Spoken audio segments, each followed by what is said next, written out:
Part 1. Where Stillness Made Room. The Palace of Light rested above the world like a thought that had never needed to be spoken, an idea so complete in itself that it required no declaration, no history, no defense. It did not rise through height, nor did it impose itself upon the heavens by scale or grandeur. There were no spires piercing the sky and no walls meant to intimidate distance. It existed through stillness, through a calm so absolute that even the firmament seemed to slow as it approached. Clouds did not pass beneath its terraces. They drifted elsewhere, diverted long before reaching its domain, as though instinct alone warned them away. Winds that roamed freely across realms softened here and lost their direction, their urgency unraveling into something quieter and less certain. The air carried neither heat nor cold, but a perpetual warmth reminiscent of dawn, an eternal moment when morning had arrived yet refused to move on.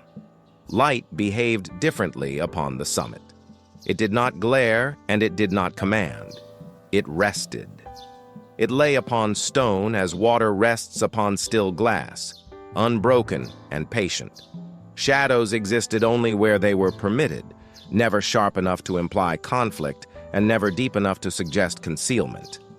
The sky above was vast and open, layered in tones of gold and pale white too subtle to be called brilliance.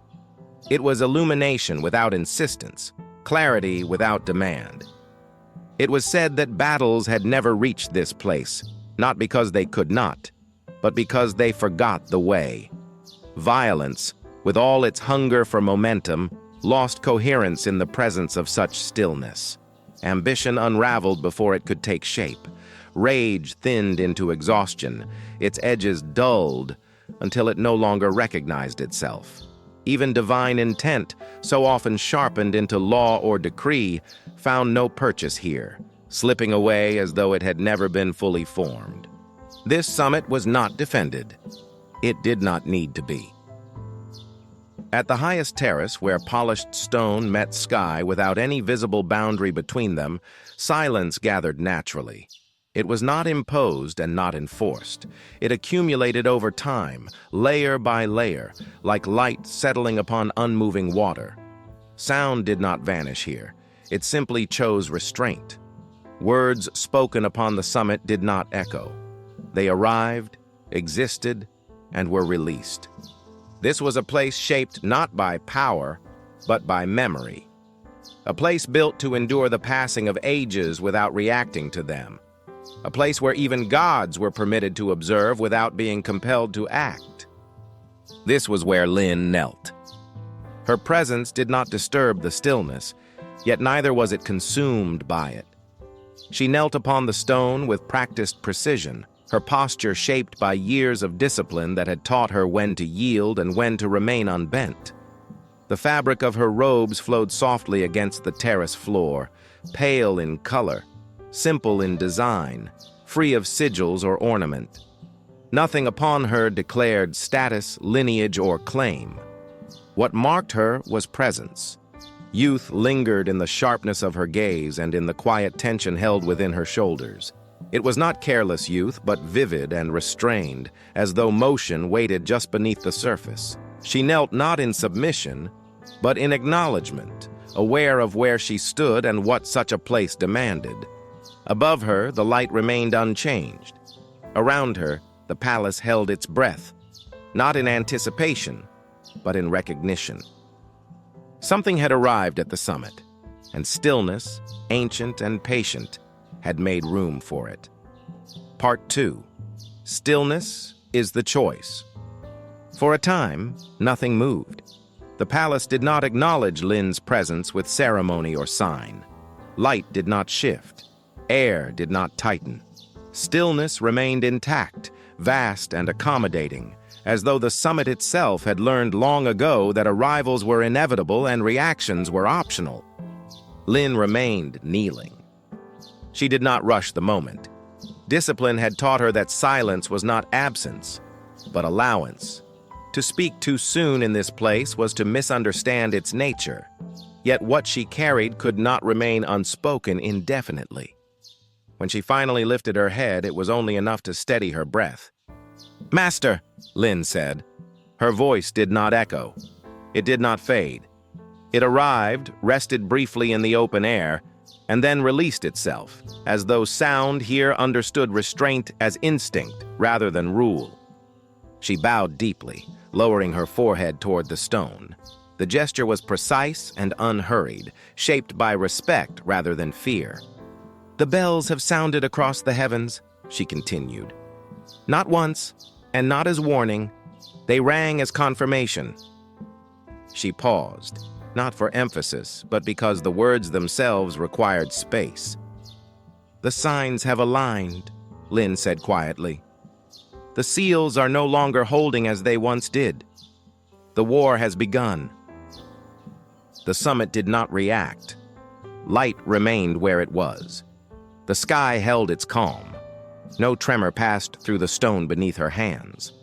If the palace acknowledged what had been spoken, it did so without display. Before her stood Amaterasu. The goddess of light faced the open horizon, her back turned toward Lin, her gaze resting upon a sky that had received countless such announcements before. She did not turn immediately. She did not speak.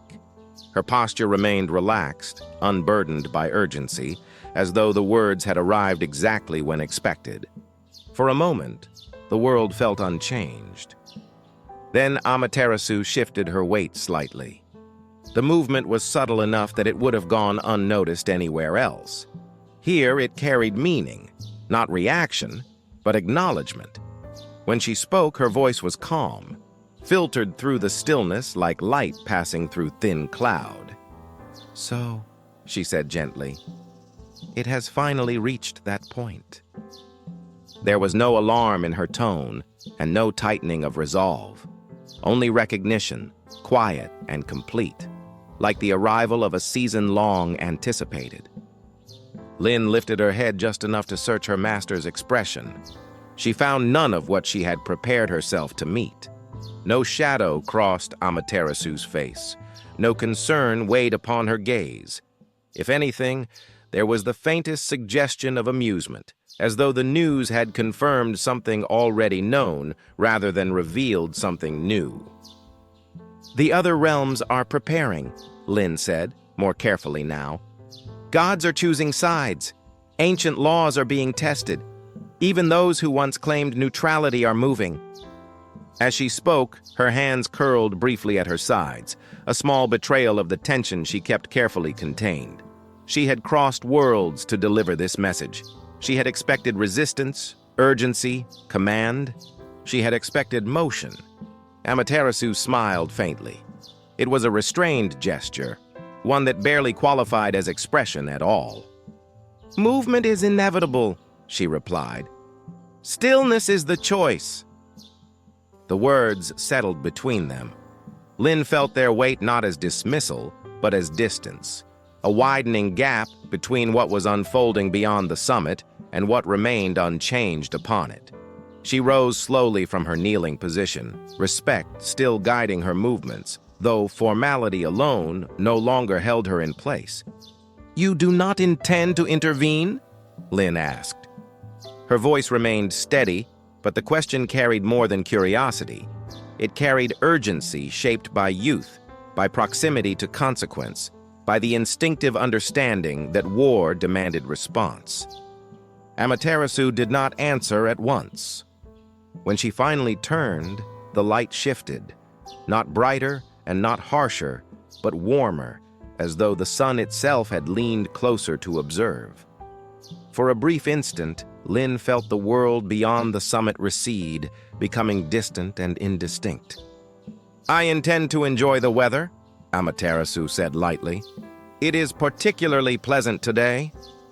The words were sincere. That sincerity unsettled Lin more than indifference ever could. Part 3. When stillness was no longer enough. For a moment, Lin said nothing. The words spoken by her master lingered between them, not as provocation but as certainty. The summit accepted them without judgment. Light remained gentle. The sky did not shift. The world seemed content to let the question remain unanswered. Lin was not. "You speak as though this war is merely weather," she said at last. There was no accusation in her tone, only restraint carefully maintained. She stood now, no longer kneeling, her posture straight but unchallenging. The distance between goddess and disciple remained unchanged in measure, yet it felt wider than before. "Storms come and go," Amaterasu replied calmly. "They always have."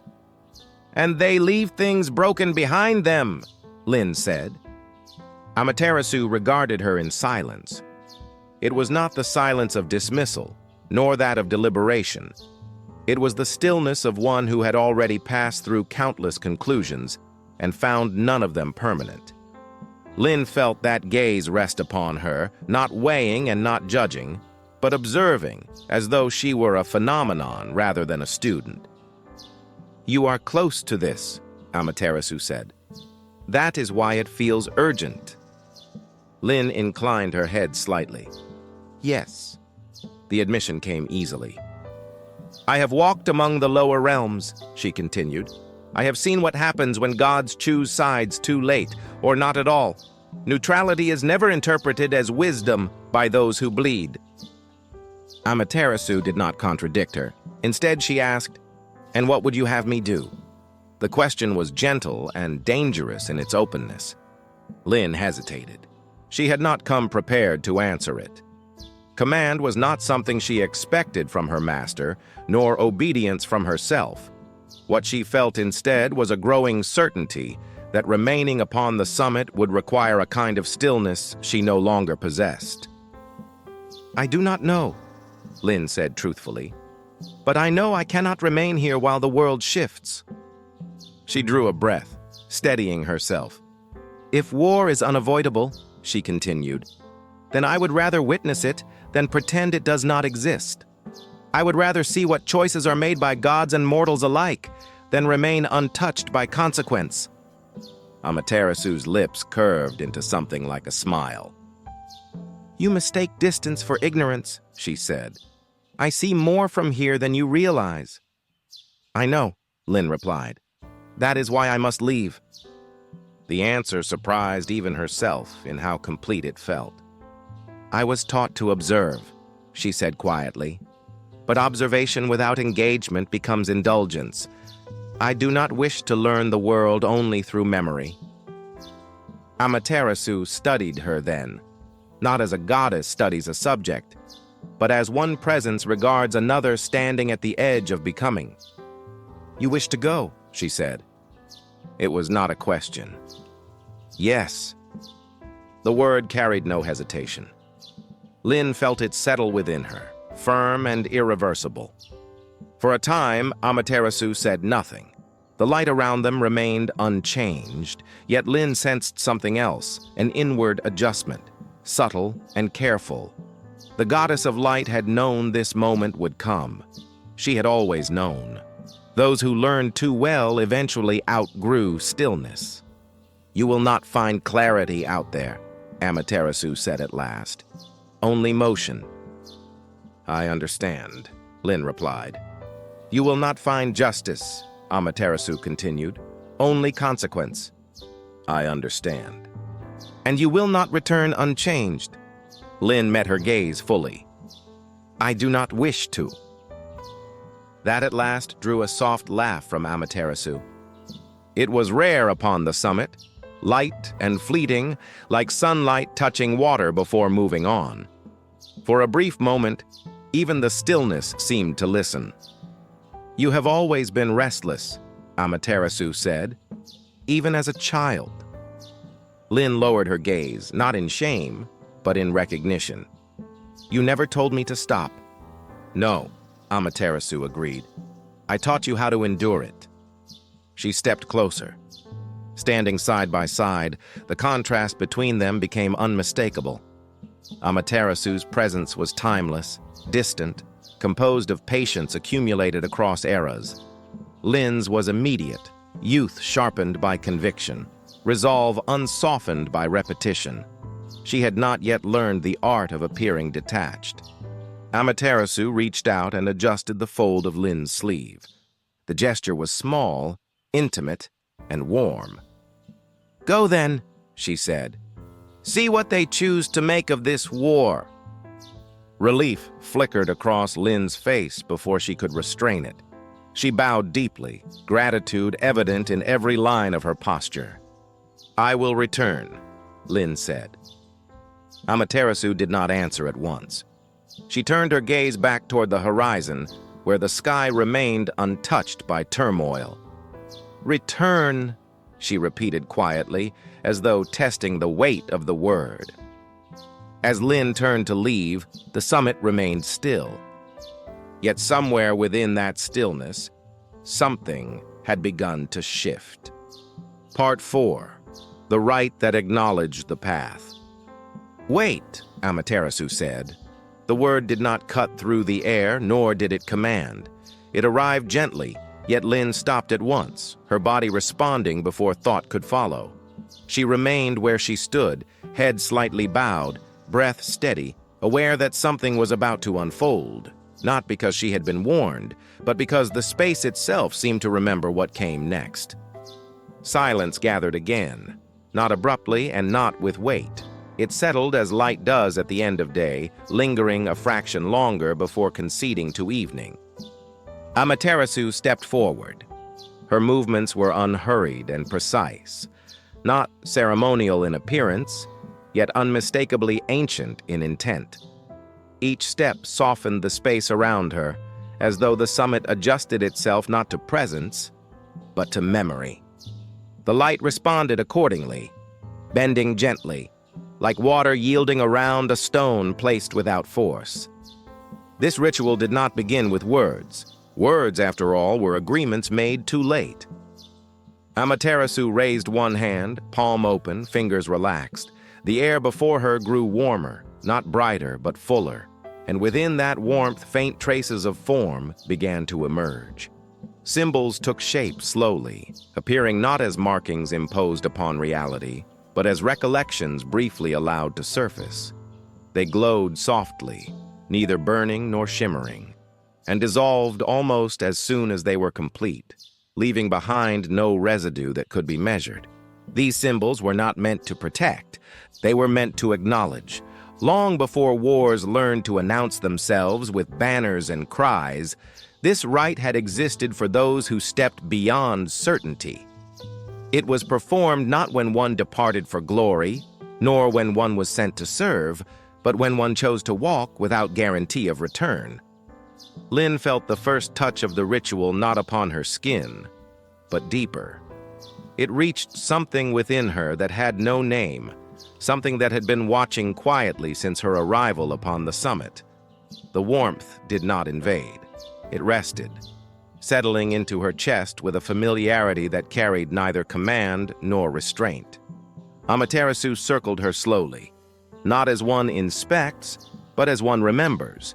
With each measured step, light gathered briefly along the edges of Lin's form, tracing the line of her shoulders, the strength held within her spine, the resolve anchored in her stance.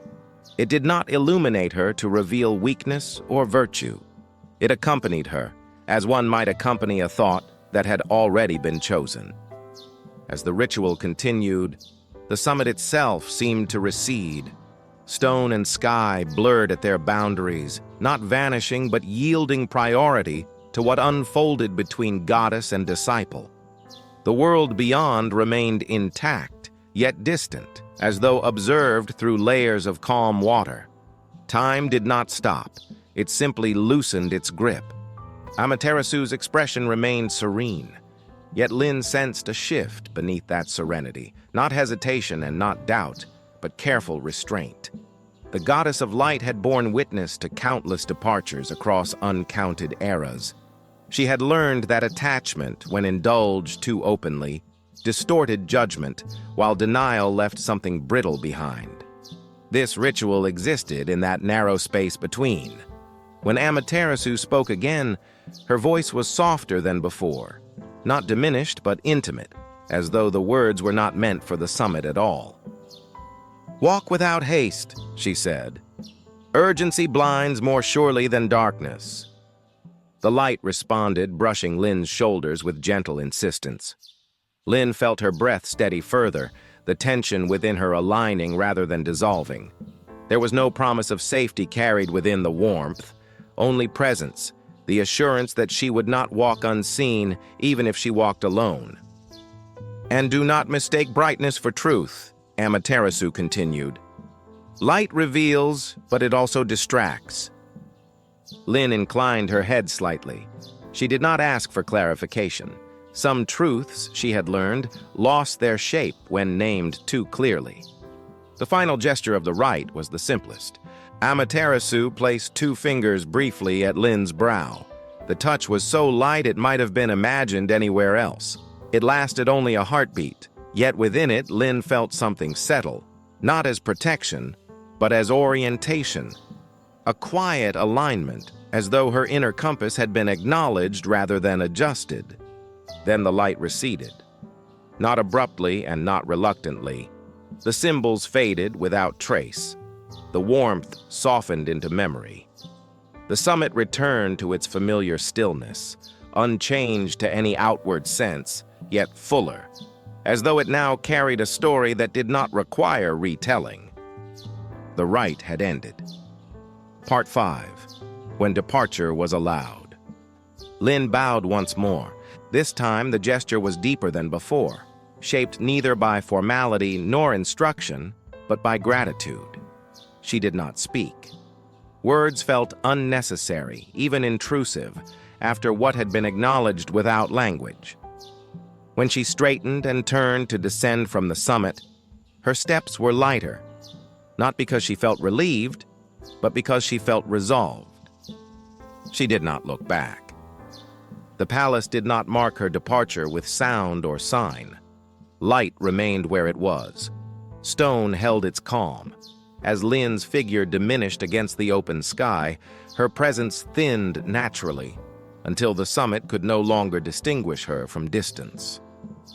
Only then did the air shift, not with danger and not with loss, but with absence newly shaped.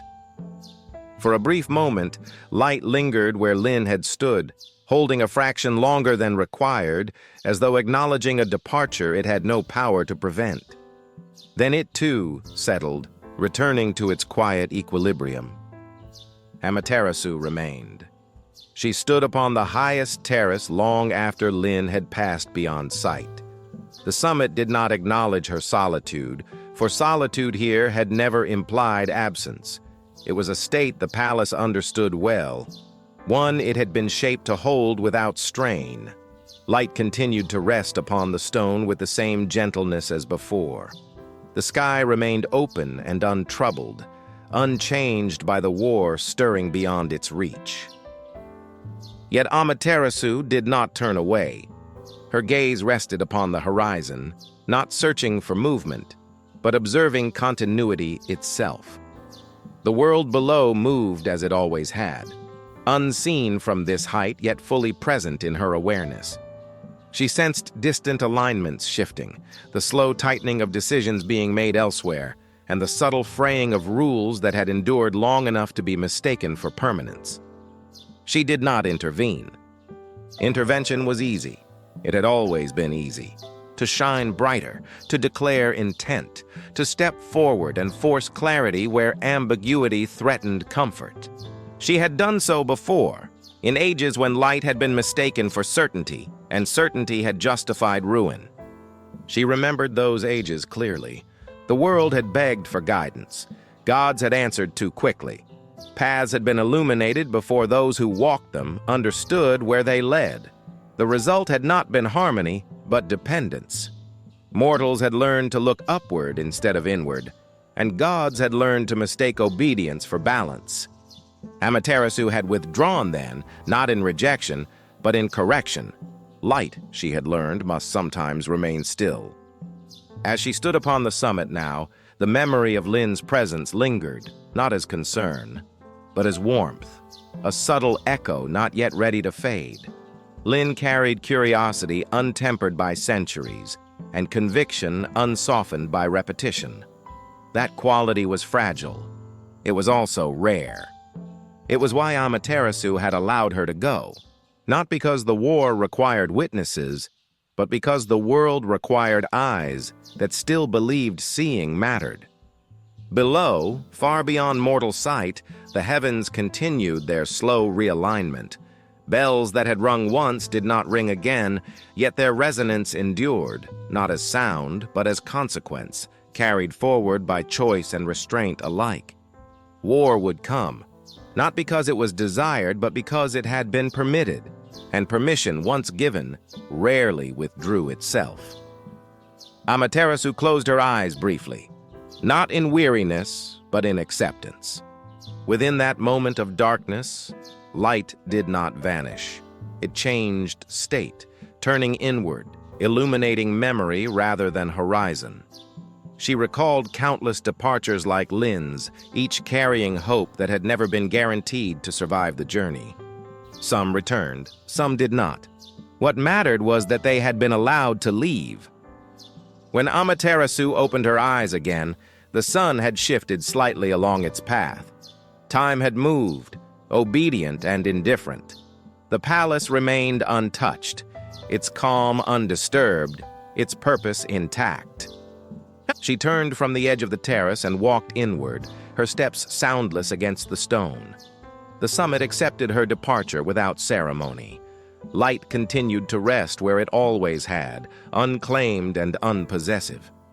Below, the world moved closer to its turning.